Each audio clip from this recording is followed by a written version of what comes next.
안녕하십니까. 수능 국어를 가르치는 노승욱 강사입니다. 오늘은 독서 지문 중에 굉장히 의미 있는 걸 좀 다뤄볼 거예요. 그래서 2021학년도, 즉 2020년 시행 9월 평가원 시험의 법지문입니다. 주제는 행정입법이라는 것이고요. 당연히 이 영상을 보시는 분들은 요 회차 미리 인수해서 푸시고 요 지문을 푸시고 보셔야 됩니다. 그리고 제 수업 2005년판 교재 4권의 38페이지에 있는 내용이니까 제 수업 듣는 학생들도 이 부분을 풀고 당연히 푼 상태에서 이 해설을 들으셔야 합니다. 자, 그럼 이제 시작하기 전에 이야기를 좀 하겠습니다. 독서에 대한 이야기입니다. 자, 우리가 독서 지문은 기본적으로 둘로 나뉠 수 있어요. 일치 중심 독해를 해야 되는 지문과 이해 중심으로 독해를 해야 되는 지문으로 둘로 나눌 수 있거든요. 보통 출제되는 세 지문 중에 두 지문은 단순 일치로 풀리도록 출제하고 있습니다. 그런데 고난도 한 지문이 보통 완전히 이해를 해야 되는 경우가 많아요. 자, 이해를 해야 된다. 즉 인문사회 과학 지문 중 어떤 것일지 모르겠지만 하지만 굉장히 어렵게 나오고 고난도로 나오는 지문이 바로 이 이해가 필요한 영역이라고 보시면 돼요. 근데 이걸 이해하기 위해서 우리가 낯선 문장을, 낯선 주제를 멋지게 풀고 멋지게 이해하는 방법을 따로 배우는 게 아니라 당연히 우리는 대학에 들어갈 예비 지식인, 예비 교양인으로서 지식을 쌓아둬야 돼요. 대단한 전공 지식이 아니라 여러분이 초등학교, 중학교, 고등학교를 거치면서 배웠던 그런 기본 지식들, 세간에는 배경 지식이라고도 하죠. 근데 사실 이건 배경이라기보다는 여러분이 학교 생활을 하면서 배울 수 있었던 지식들, 예를 들면 인문 영역에 있어서는 동서양 철학자의 핵심 이론들, 그리고 경제나 법, 사회 분야에 있어서는 과학에 있어서는 물리화학, 생명 또는 천체의 주요 주제들, 이런 것들에 대해서는 여러분이 어느 정도 알고 계셔야 돼요. 예. 그래서 대학에 들어갈 여러분들이라면 당연히 기출된 것이나 또는 고등학교 교과 범위에 있어서는 기본 지식을 쌓아두셔야 된다는 겁니다. 그래서 여러분 이런 것들을 반드시 계속 쌓아두도록 하고 기출 지문을 통해서 쌓아두도록 하고 그를 통해 독해력을 올리셔야 돼요. 즉 이 기본 지식이 바로 독해력이에요. 자, 이거 잊지 마시고 그 지문을 풀기 전에 우리 법 분야에 대한 이해를 먼저 좀 도모하고 시작하겠습니다. 오늘 제가 알려드릴 것은 법지문을 분석하는 데 있어서 행정법 분야에 대한 어떤 제반 지식, 기본 지식을 좀 알려드리려고 해요. 이거는요, 초등학교, 중학교 사회과정에 있는 내용입니다. 당연히 알아야겠죠. 수능, 대학에 들어갈 건데 당장 지문에서 언급되지 않는 지식이라고 막 등한시하면 안 됩니다. 초등학교, 중학교 교육과정에 있는 건데 그걸 모르면 어떻게 대학에 갑니까? 그죠? 그래서 초중고 과정에 있는 주요 사회과학 지식들은, 사회와 과학 지식들은 당연히 알아두셔야 돼요. 당연히 알아두셔야 되고, 제가 제일 싫어하는 게 뭐냐면, 제가 사회나 과학의 탐구 과목을 어떤 걸 선택했기 때문에 여기에만 강하고 나머지 약해요. 제일 싫어요. 우리는 어떤 선택 과목을 탐구해서 선택하냐와 상관없이 그냥 내가 선택한 게 나오면 기쁘고 좋은 거고, 그게 아니더라도 겁을 먹지 않는 상태. 즉 모든 분야에 있어서 고등학생 또는 대학에 들어갈 예비 지식인으로서의 상태를 갖추고 비문학, 즉 수능을 봐야 되는 거지. 싫어하는 분야랑 좋아하는 분야가 따로 있으면 그건 수능을 운에 맡기겠다는 겁니다. 절대 그런 일이 있어서는 안 돼요. 그래서 오늘은 법지문에 대한 제반 설명을 드리되 행정법 분야 중심으로 좀 설명을 드려볼게요. 자, 즉 국가 운영에 대한 건데요. 자, 법은 기본적으로 민, 형, 공으로 이루어져 있어요. 자, 바로 민사법, 형사법, 공법으로 이루어져 있는데, 민사법은 개인 간 채권, 채무에 대한 내용이에요. 당연히 여러분 절반 정도는 여기서 나옵니다. 채권, 채무. 제가 최근에 올린 영상에도 상계에 대한 영상이 있는데, 채권과 채무, 채권자, 채무자, 이런 용어에 대해서는 굉장히 익숙해져야 돼요. 법지문 나오는 거의 절반이 이런 겁니다. 그래서 채권, 채무에 대한 갈등에 대한 게, 이 갈등을 조절하는 게 민사법이에요. 그래서 개인과 개인이 돈, 토지 등등의 문제에 있어서 갈등을 빚게 되고, 이들이 법관, 판사에 의해서 판결을 받게 되는 게 바로 민사재판이에요. 당연히 이거 알고 계셔야 돼요. 자, 그 다음은 형사법 분야가 있습니다. 형법은 기본적으로 민사법의 개인과 대인의 대립구도와 다르게 국가가 범죄자를 다스리고 형벌을 내리는 그러한 체제입니다. 그래서 형사법과 민사법은 기본적인 구도가 다르다. 라는 것도 알고 계셔야 되고, 공법도 또 다릅니다. 공법의 대표적인 법은 헌법이나 행정법이 있는데요. 중앙정부나 중앙기관, 지자체, 국민 등 간의 관계나 여러 기관들의 운영 원리를 다루는 게 바로 공법, 헌법, 행정법 이런 분야입니다. 그러니까 헌법과 행정법을 통틀어서 공법이라고 해요.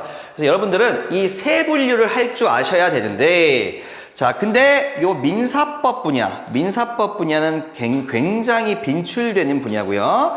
그리고 공법 분야도 굉장히 빈출되는 분야고, 한 번 나오면 고난도 내지 초고난도가 바로 이 공법 분야입니다. 가장 어렵습니다.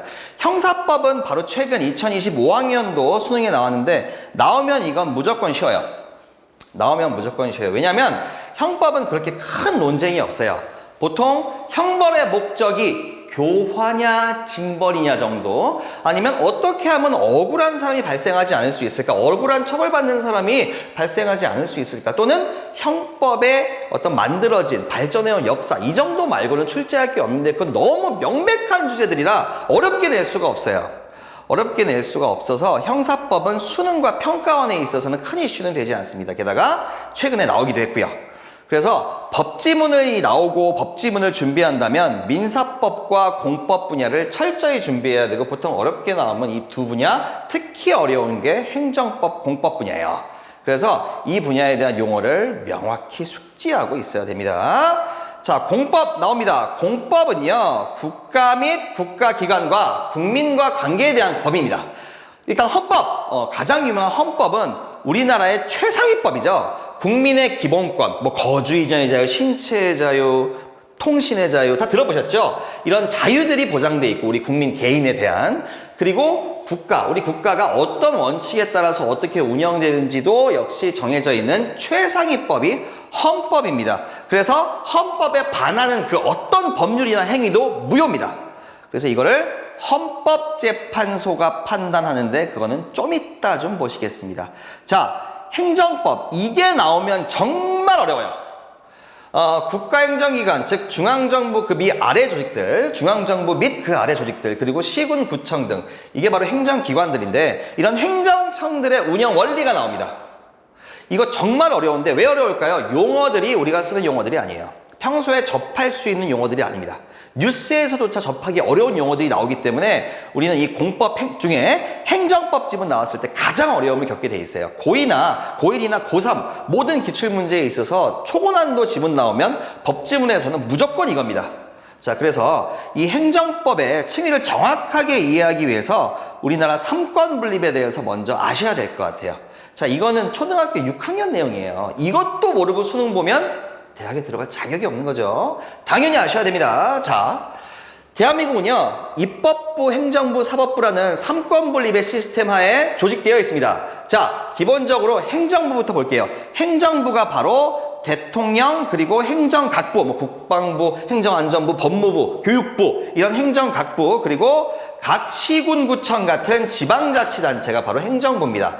이들은 대통령, 장관, 지자체장, 지자체가 바로 지방자치단체 약자예요. 뭐 시장, 구청장, 이런 장들, 이런 사람들이 행정부를 운영하고 있고, 그리고 모든 공무원들이 여기에, 대부분의 공무원들이 여기에 포함되어 있습니다. 물론 뭐 법원 공무원도 있고 국회 공무원도 있지만 대부분의 공무원들이 행정부에 포함되어 있어요. 이들은 국가 운영이 주 목표입니다. 국가 운영이 주 목적이고 국가 운영을 위한 조직입니다. 자, 그 앞서서 있는 입법부 좀 보겠습니다. 자, 입법부는요, 국회, 의회라고도 하죠. 여러분 그 여의도에 있는 그 국회 맞습니다. 국회의사당에 있는 그 국회 맞고요. 자, 이들의 구성원은 국회의원입니다. 국회의원이 영어로 하면 뭐 congressman이라고 말하기도 하지만 legislator라든지 아니면 lawmaker라고도 해요. 즉 이들의 역할은 규정을 만드는 legislator 아니면 법을 만드는 lawmaker예요. 즉 이들의 역할은 법률을 제정하는 겁니다. 자, 행정부가 국가 운영하는 것과 다르게 이들의 역할은 법률을 제정하는 게 목표예요. 근데 우리 한번 생각을 해볼게요. 법을 제정하려면 굉장히 오랜 시간과 절차가 됩니다. 그죠? 국회의원들 역시 찬반도 물어야 되고, 그리고 법도 조직을 해서 그 다음에 계속 여러 가지 절차를 거쳐야 되고 굉장히 오래 걸리죠. 그죠? 그래서 어떻게 하냐? 예를 들면 여러분 긴급한 것들 있잖아요. 뭐 코로나 같은 전염병, 드론 같은 신속히 해결해야 될 문제들, 이거를 법률로 만들려면 굉장히 오래 걸린단 말이죠. 그래서 입법부가 행정부한테 자신이 만드는 법 분야에 대해서 위임하는 경우가 있습니다. 즉 신속하게 만들기가 너무 힘드니까, 신속하게 만들기 너무 힘들고, 게다가 전문적인 분야, 드론이나 뭐 전염병 이런 것들은 국회의원과 그 보좌관들보다 행정부 그 각부의 공무원들이 더 잘 알고 있을 수도 있어요. 그러니까 법의 제정을 위임하는 경우도 있습니다. 이게 바로 우리 행정입법이라는 것입니다. 즉 행정부가 입법을 한다고요. 그래서 이게 바로 오늘 풀 주제예요. 이게 바로 오늘 풀어나갈 문제의 주제입니다. 본문과 문제가 이걸로 이루어져 있는데 이게 나오면 정말 어려워요. 정말 어려워요. 그래서 자주 나오는 분야이기도 하고 우리가 정복해야 되는 이 분야를 오늘 좀 해설을 할 겁니다. 자, 그 전에 일단 행정부에 대한 이야기를 제가 계속 하고 있는데, 이제 이 국가 운영하는 행정부에 있어서 검사 얘기를 좀 해볼 건데, 이 검사의 경우는 행정부 소속이라는 걸 잊으시면 안 돼요. 검사가 사법부 소속이라고 오해하시면 안 됩니다. 검사는 행정부 소속의, 법무부 소속의 공무원이에요. 근데 검사의 역할에 대해서 우리가 알아둘 필요가 있어요. 자, 기본적으로 개인과 개인 간의 채권, 채무나 돈, 뭐 부동산 등의 갈등에 있어서 우리 민사재판을 하고 있다라고 배웠습니다, 아까. 근데 우리 지금 이제 이 국가가 범죄자를 규율하는 데 있어서 형사재판을 좀 논의해 볼 거예요. 형사재판은 누구랑 누가 싸우는 거냐면 검사랑 피고인이 싸우는 거예요. 즉 범죄자로 강력하게 의심받고 있는 자가 싸우는 게 바로 형사재판이고, 이 피고인을 변호하는 게 변호사 자격을 가진 변호인입니다. 자, 근데 어떻게 해야 이 형사재판이 열릴 수 있을까요? 어떻게 해야 이 형사재판이 열릴 수 있을까요? 판사가 잡아오나요? 아니요, 그거 아닙니다. 자, 경찰과 검사가 수사를 하고 범죄를 저질렀을 것으로 강력한 의심이 드는 자를 체포합니다. 체포하고 충분히 수사한 다음에 검사가 기소라는 행위를 해야 형사재판이 열리는 거예요. 만약에 특정 사안에 대해서, 특정 사람에 대해서 검사가 기소를 하지 않으면 형사재판이 열리지 않고, 따라서 여기에 대해서 유무죄 판단을 해야 되는데 재판이 열리지 않으면 유무죄 판단조차 되지 않습니다.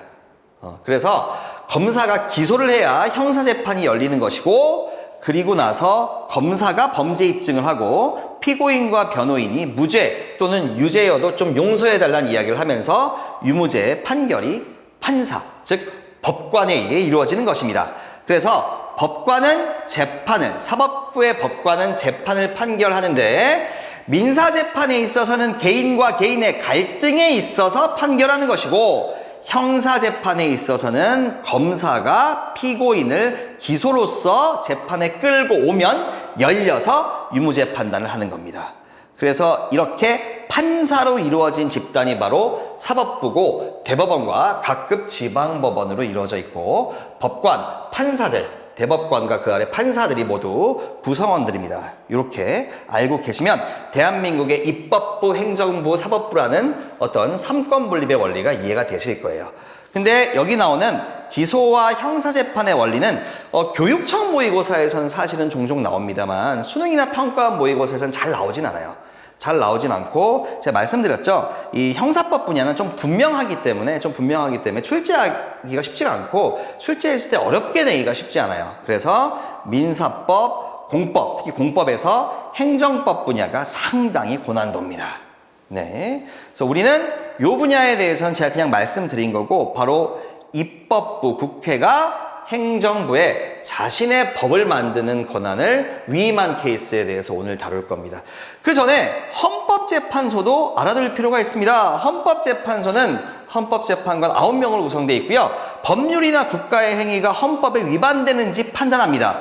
그래서 만약에 위반된다면 이 모든 행위 중에 법률이나 국가의 행위인데 그게 헌법에 위반된다고 판단을 하잖아요, 헌법재판소가. 그러면 이거를 무효화시킬 수 있어요.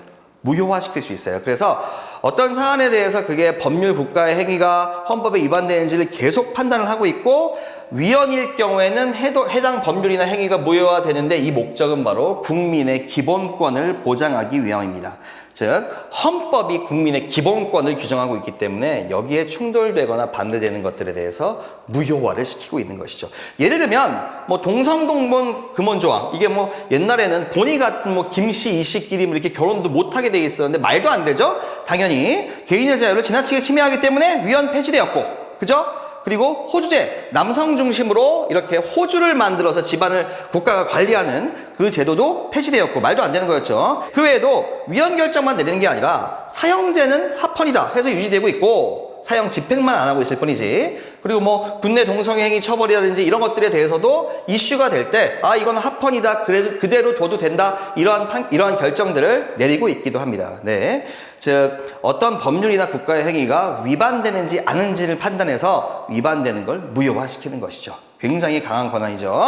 그 외에 뭐 권한쟁의 심판, 국가기관, 지방자치단체 간의 갈등 해결하거나 뭐 탄핵 심판, 정당해산 심판 등을 담당하고 있는 게 헌법재판소인데요. 그러면 물어볼 수 있어요. 헌법재판소 권한이 너무 센 거 아닙니까? 그러면 이 제일 위에 있는 거 아닙니까? 뭐 헌법에 반하면 무효화시킬 수 있다면서요. 제일 위에 있는 거 아니냐? 아닙니다. 자, 어떻게 이 헌법재판관 9명이 구성되는지를 보시면 이해가 되실 거예요. 당연히 9명, 3권 분립 9명 눈치채셨나요? 자, 입법부에서 3명을 추천하고요. 당연히 행정부에서 대통령이 3명을 추천하고요.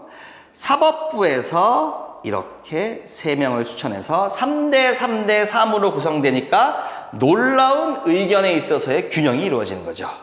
그래서 우리나라는 이렇게 시스템으로 돌아가는 나라입니다. 이건 좀 자랑스러워해도 됩니다. 이렇게 시스템으로 돌아가는 나라이기 때문에 당연히 여러분은 예비 지식인이 될 대학에 들어갈 사람으로서 수능 비문학 지문을 풀어갈 때 이 시스템에 대한 기반 지식이 없으면 계속 힘들어지는 거예요.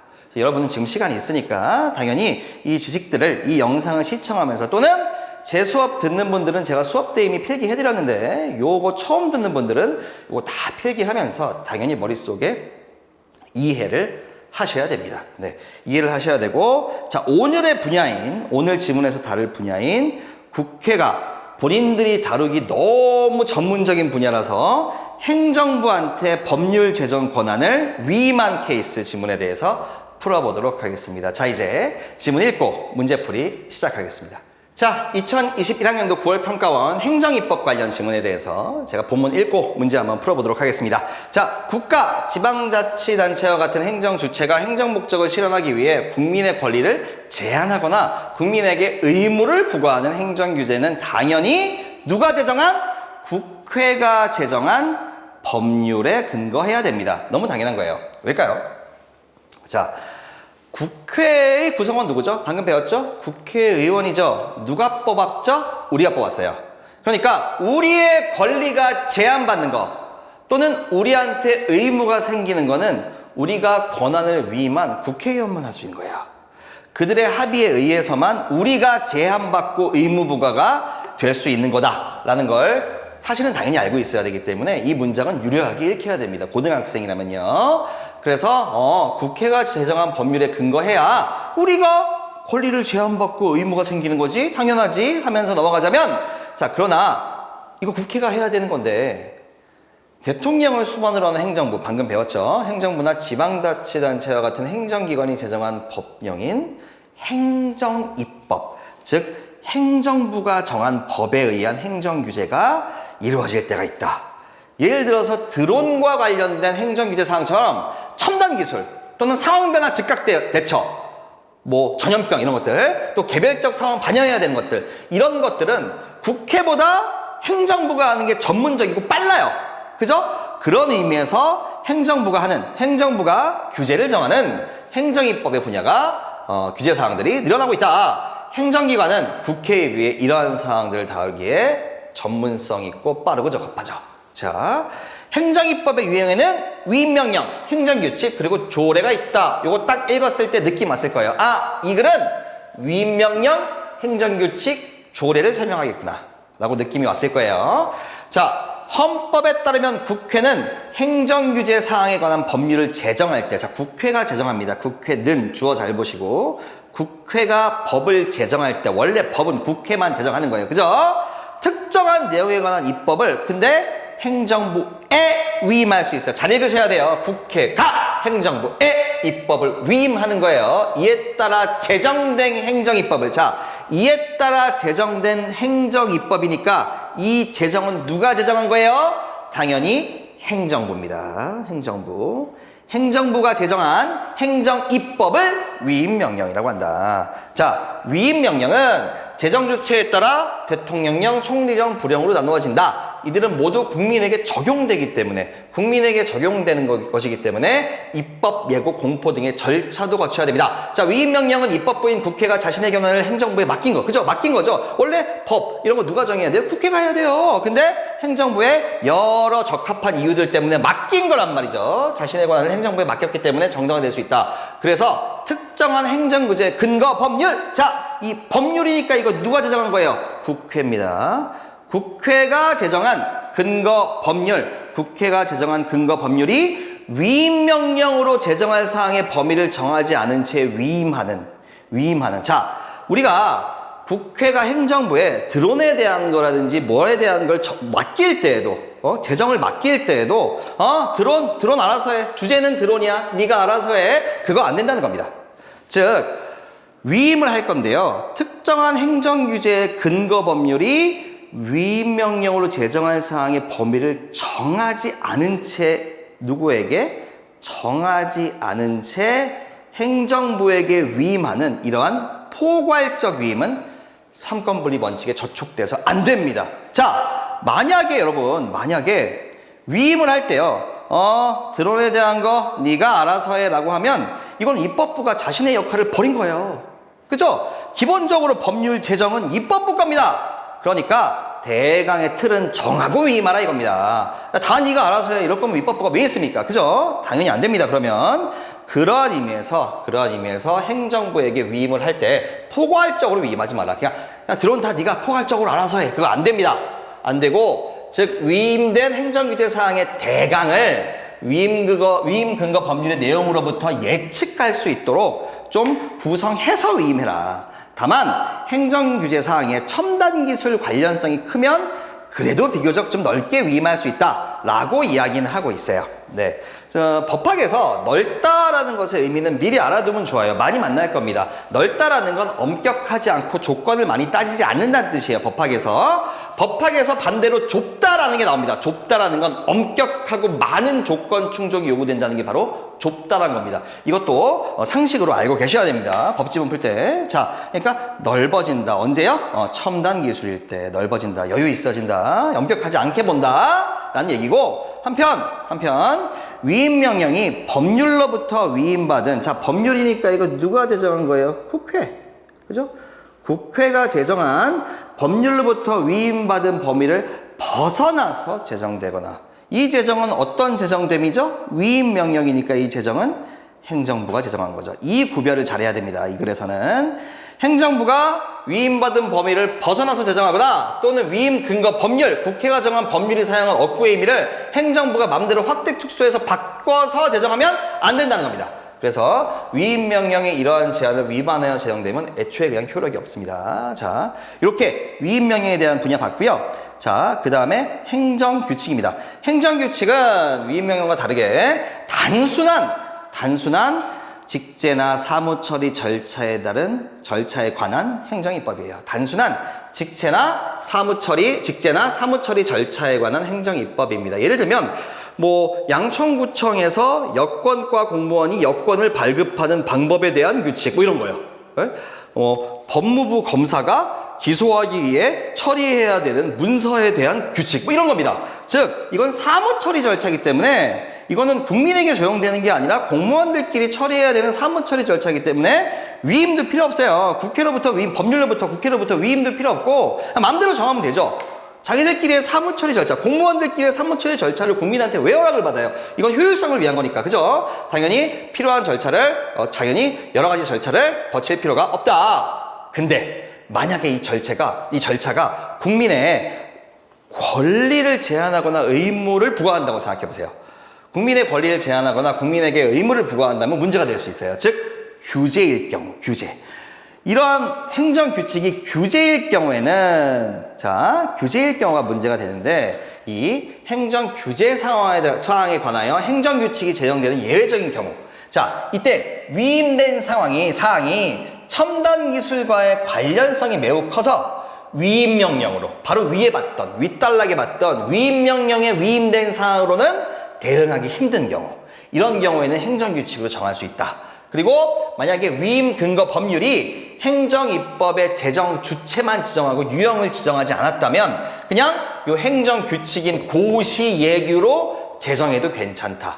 이거는 위임명령과 달리 여러 절차를 거치지 않아도 된다 라고 나와 있습니다. 그래서 당연히 눈치채셨겠지만 지금 세 종류죠.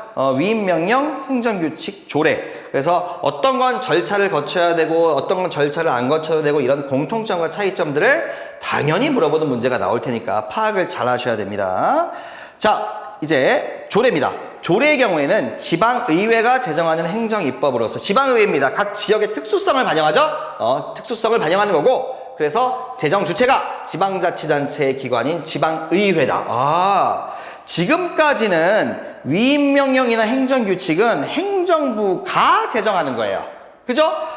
근데 이거는 제정 주체가 지방의회예요. 좀 다릅니다. 지방의회가 정하는 거고, 그래서 구별되죠? 당연히 차이점 물어보겠죠? 그리고 조례도 당연히 행정규제사항을 규정할 수 있는데 이것도 법률의 위임에 근거해야 한다. 그죠? 그리고 법률로부터 포괄적 위임을 받을 수 있다. 위임명령은 포괄적 위임이 삼권분립 원칙에 저촉돼서 안 됐지만 조례는 되네요.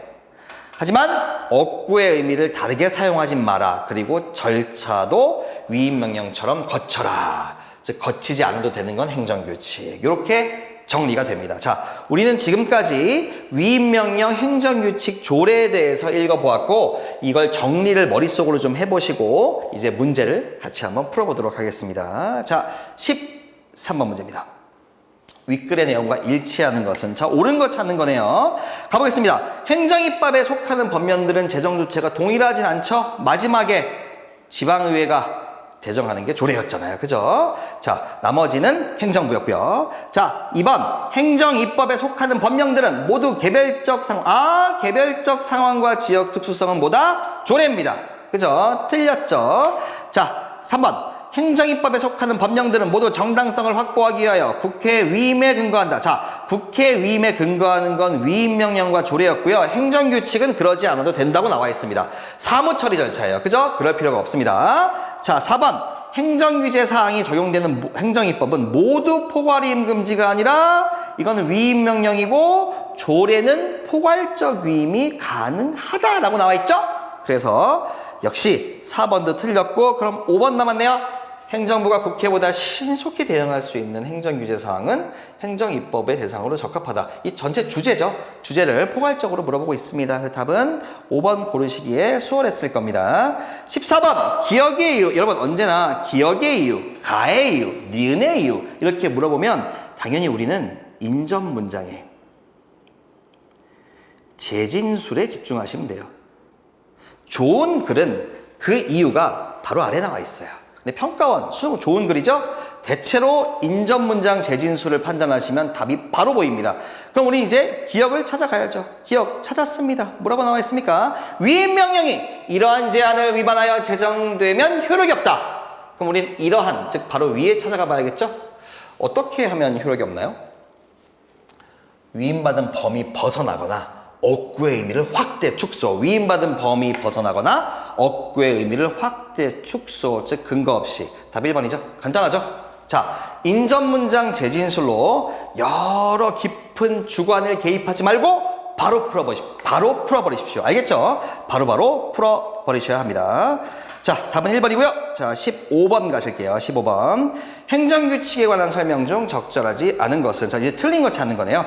자, 직제, 사무처리 절차. 이게 바로 행정규칙. 너무 옳은 이야기. 자, 2번. 직제, 사무처리 절차를 규정하는 경우에 일반 국민에게 적용되지 않죠. 공무원들 자기끼리의 사무처리 절차인데, 그죠? 일반적으로는 그렇습니다. 자, 그리고 3번. 절차, 즉 입법 예고 공포를 위임명령이나 조례는 따라야 되는데 행정규칙은 따를 필요 없다. 맞습니다. 본문 내용과 일치하고 요거 당연히 기억이 안 난다면 본문이랑 왔다 갔다 찾아보시면서 푸는 거예요. 자, 4번. 드디어 4, 5번에 규제사항이 나왔어요. 규제사항들. 자, 행정 규제사항을 규정하는 경우 위임 근거법률에 위임을 받은 재정주체에 의해서, 그죠? 결국에는 재정 주체, 즉 행정부에 의해서 제정되는 건 너무 맞는 말이잖아요. 그죠?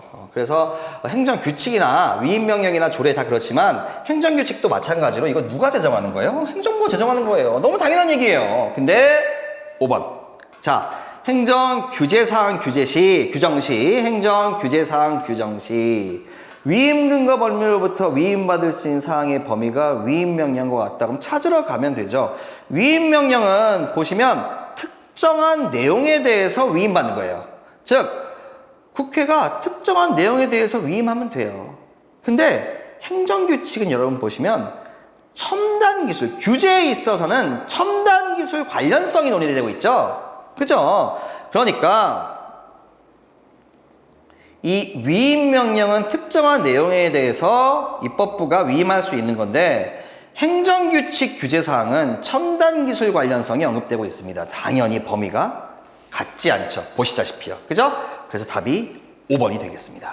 자, 됐고요. 이제 16번과 17번 문제 남았습니다. 17번은 어휘 문제니까요. 답 3번이라는 거 불러드리고 빠르게 넘어갈게요. 16번 문제 마지막으로 풀어보도록 하겠습니다. 자, 지금 현수막 설치에 대한 행정규제 내용 확인 문제입니다. 시청에 문의하였대요. 자, 적절한 것 찾는 겁니다.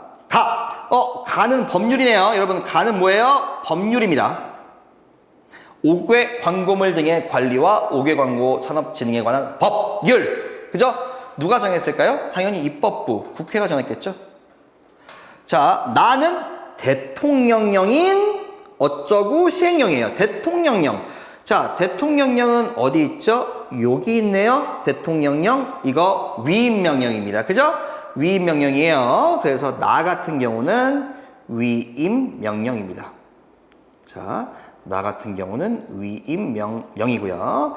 다는 밑에 보니까 지방의회가 주체니까 다는 뭡니까? 조례죠. 그죠? 자, 이렇게 가는 법률, 나는 위임명령, 다가 조례라는 거 판단됐으면 이제 요 세 가지의 공통점과 차이점 물어보는 문제겠네요. 그죠? 3점짜리 문제죠? 자, 봐보겠습니다. 1번. 가의 3조의 내용에서 나의 5조의 신고 대상문에 관한 사항의 구체적 내용. 자, 가의 3조의 내용에서 나의 5조에 대한 구체적 내용이 아니라 5조에서 3조에 대한 5조에서 법률 3조에 대한 구체적 내용이 대통령령으로 돼 있겠죠. 그죠? 그러니까 앞뒤가 바뀌었어요. 그죠? 나의 5조는 법률 3조, 즉 가에 대한 구체적 내용입니다. 자, 그래서 바뀌었고요. 틀렸어요. 그래서 2번 나의 5조, 지금 5개 광목물 등의 관리와 5개 광고 산업 진흥에 관한 법률 시행령인데요. 이거 지금 신고 대상 광고물에 대한 사항이에요. 허가 또는 신고 대상 광고물에 대한 사항. 이거 어디 있어요? 요 가에 있죠. 가의 3조지. 여기 보시면 16조는 광고물 실명제에 대한 거기 때문에 관련이 없어요. 그래서 16조가 아니라 제3조와 관련된 것이다. 요 나 5조는. 그래서 2번도 아닙니다. 자, 3번. 나는, 즉 위임명령은 조례와 달리 입법 예고와 공포 절차. 자, 행정규칙만 입법 예고 공포 절차 거칠 필요 없는 거고요. 위임명령과 조례는 입법 예고 공포 절차 둘 다 거쳐야 됩니다. 달리 지으셔야 됩니다. 그래서 이것들 본문 내용 보고 확인하고 오시면 돼요. 그래서 3번도 아니네요. 자, 그래서 3번도 틀렸고 4번. 나에 나오는 광고물의 의미와 다에 나오는 위임명령의 광고물의 의미와 조례에 나오는 광고물의 의미. 보시면 위임명령 파트에서도 이렇게 어구의 의미 굉장히 중요했어요. 법률과 일치하는 어구의 의미 있어야 되고 조례 파트에서도 어구의 의미 굉장히 중요했어요. 그래서 당연히 어구의 의미가 법률과 일치해. 즉 모두 일치해야 됩니다. 답이 4번입니다. 5번 같은 경우에는 조례를 준수해야 되는 지역 주민, 그리고 즉 나는 전 국민에게 적용되는 위임 명령이니까 이걸 준수해야 되는 거는 국민이죠. 나를 준수해야 되는 거는. 이거 읽어보면 그러면 지역 주민이 국민이 준수해야 될 것을 준수하지 않아도 된다? 지역 주민이요? 지역 주민도 국민이에요. 말이 안 되죠? 답이 4번이 되시겠습니다. 자, 이 어려운 지문을 제가 최대한 이해시켜 드리기 위해서 여러 사례도 들고요. 무엇보다도 이렇게 행정법 분야에서 빈출되는, 그리고 알고 있어야 되는 삼권 분립에 대한 설명도 지문 해설 전에 미리 드렸어요. 자, 여러분은 비문학을 푸실 때 그냥 문제 풀고 근거 여기 있네 이렇게 하시면 1점도 안 올라요. 진짜 1점도 안 올라요. 근거 여기 있네 그런 거 말고 문제 풀고 근거 찾는 건 그냥 당연한 거고 여러분이 하셔야 될 것은 이 지문들을 샅샅이 읽으면서 한 문장도 날리지 않겠다는 마음으로 공부하셔야 돼요. 평소에 자습할 때. 시험 볼 때는 그렇지 않죠. 하지만 자습할 때는 이 한 지문을 씹어 먹겠다는 생각으로 2번, 3번, 4번, 5번 읽으셔야 돼요. 쌤, 저 2번 읽었는데 이해가 안 돼요. 그럼 저 뭐라고 하는지 아세요? 3번 읽어봤어? 라고 물어봅니다. 그래도 이해 안 돼요. 그럼 4번 읽어봤어? 라고 이야기합니다. 당연히 여러분이 여러 번 노력해서 스스로 이해할 수 있을 때까지 계속 읽어보셔야 되고, 그리고 구조도들 그려보고 요약도 해보고 별짓을 다 하셔야 여러분께 되고, 그게 쌓이면 독해력이에요. 그러니까 그런 식으로 비문학 공부를 하셔야지 쌀데기 없이 양치기 하고 앉아있으면 안 됩니다. 독서 지문을 완벽하게, 즉 이걸 보면서 옆 사람한테 설명할 수 있을 정도, 이거 안 보고 하면 그건 교수고요. 보면서 설명할 수 있을 정도의 학습을 해주면 독해력이 팍팍팍 오릅니다. 자, 그 전에 이러한 초등학생, 중학생 정도 알 수 있는 이러한 지식들은 대학에 들어갈 사람이면 당연히 알고 있어라 라는 것도 역시 잊으시면 안 되겠습니다. 자, 오늘 여러 개념과 지문 해설 들으시느라 너무너무 고생 많으셨고요. 네, 저는 초등국어를 가르치는 노승욱 강사였습니다. 정말 고생 많았습니다.